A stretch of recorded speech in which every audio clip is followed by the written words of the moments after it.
Selesai viralnya video kertas petasan dari lembaran kitab suci dibakar saat acara hajatan pernikahan di sebuah gang kecil di kawasan RT 1 RW 6 Kelurahan Parung Serap, Kecamatan Ciledug, Kota Tangerang. Sang pemilik hajatan pun mengaku tak tahu jika bahan petasan tersebut adalah lembaran kitab suci. Petasan tersebut diketahui diledakkan pada Sabtu 11 September 2021 sekira pukul 16 waktu Indonesia Barat. Tepatnya yakni seusai dilangsungkannya akad nikah. Dilansir tribunjakarta.com, Ketua RW 6 Kelurahan Parung Serap Suharjo Cipto memberikan keterangan.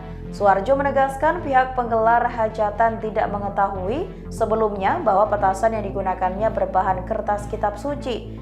Pemilik hajatan yakni Herman Permana 58 tahun tidak pernah menyangka. Ia pun tak mengira jika pernikahan anaknya akan viral dan disorot banyak orang lantaran petasan renteng. Herman alias G-Boy mengaku sudah tradisi menyalakan petasan saat pernikahan, yakni seusai akad sekaligus untuk menyambut besan.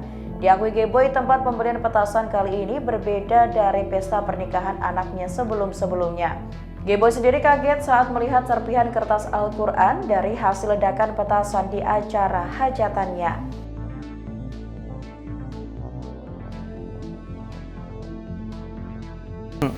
Gimana Bang, kronologi awalnya Bang nemuin, bisa sambil ditunjukkan boleh Bang? Ya, jadi pas kelar akad, petasan itu meledak, dinyalakan, besan pun datang. Pas besan datang, saya kan tidak enak ya. Saya minggir di sini, saya mau ngopi berdua teman saya, sambil ngerokok. Tiba-tiba udah berceceran kertas ini.